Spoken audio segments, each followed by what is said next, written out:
কয়লা হাতে আপন মনে আলপনা এঁকে যাচ্ছে এক পথিক। দেখে মনে হচ্ছে পাগল, মুখে নেই কথা।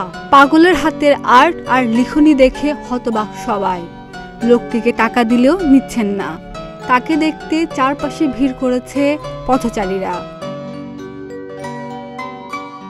দিনাজপুরের হিলির ভূমি অফিসের সামনে দেখা যায় এই আজব লোকটিকে।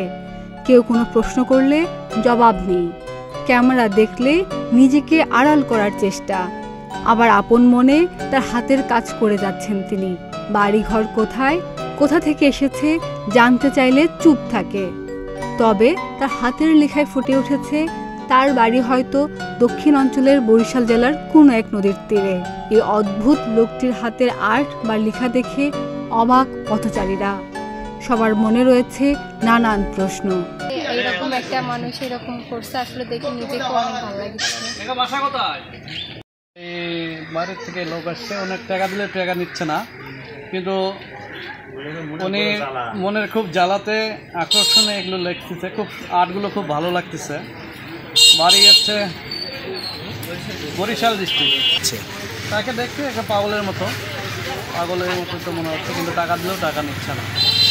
হ্যাঁ, প্রতিভা তো অনেক সুন্দর আর্ট করছে, তো দেখার মতো। এই প্রথম দেখলাম আমি, খুব ভালো লাগছে। দুপুর 2টার দিকে এখানে এসে বসে লোকটাকে প্রথমে আমি দেখে ভাবছিলাম যে লোকটা পাগল, কিন্তু সে আসলে পাগল না। তার যে হাতের কাজগুলো আমাকে খুব ভালো লাগছে, এবং আমাদের হিলি বাজারের সবাই তার এই লেখাগুলোকে খাড়ায় থেকে দেখতেছে এবং অনুভব করতেছে যে সে লোকটি পাগল না, সে প্রকৃতপক্ষে একটি শিক্ষিত লোক। কিন্তু তাতে বোঝা যাচ্ছে লোকটির বা আচরণ ব্যবহার দেখে মনে হচ্ছে পাগলের মতো, কিন্তু সে পাগল না, সে ভালো। তার হাতের কাজগুলো খুব ভালো লাগছে আমাদেরকে। খাদিজা নিপা, প্রতিদিনের বাংলাদেশ।